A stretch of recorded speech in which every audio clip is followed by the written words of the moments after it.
আচাৰ যথেষ্টখিনি বনোৱা হৈছিলে কিন্তু ভোট জলকীয়া আমৰ আচাৰ যদি একেলগে নবনাওঁ কিবা আচাৰখিনি আধৰুৱা হৈ থকা যেন লাগে আজি ভাবিলোঁ সেইকাৰণে ভোট জলকীয়াৰ আমৰ আচাৰ বনাওঁ প্ৰথমতে আমখিনি মই এখন ৰুকনিৰে এনেদৰে ৰুকি ল'লোঁ আৰু এতিয়া মছলাখিনিৰ বাবে মই লৈছোঁ ধনিয়া গুটি জিৰা গুটি চব গুটি পাঁচফোৰণ আৰু ক'লা বগা দুবিধ আৰু গৰম কৰি মিক্সিত পিচি লৈ লগতে দি দিলোঁ অলপমান হালধি আৰু এতিয়া মই ভোট জলকীয়াটো ঘৰৰে দেই এইটো এনেদৰে সৰু সৰুকৈ কেঁচিৰে কাটি দিলোঁ আৰু এয়া হৈ গৈছে কথা আৰু এতিয়া এইটো মিক্স কৰি আৰু লগতে দি দিম ক'লা বগা নিমখ দি দিম কাশ্মীৰ মিৰ্চ আৰু অলপ টেঙা মিঠা জ্বলাৰ বাবে অলপ চেনি ব্যৱহাৰ কৰিছোঁ আৰু লগতে দি দিম পিচি ৰখা মছলাখিনি আৰু এইখিনি ভালদৰে মিক্স কৰি ল'ম আৰু এতিয়া এখন কেৰাহীত এনেদৰে তেল গৰম কৰি পাঁচফোৰণ ফুটাই আচাৰখিনিৰ ওপৰত গৰমে গৰমে ঢালি দিম এয়া আমাৰ অতি সহজতে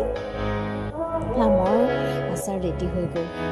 আৰু এটা চোকা ৰ'দত ৰ'দাই এটা বৈয়ামৰ ভিতৰত ৰাখি থ'ম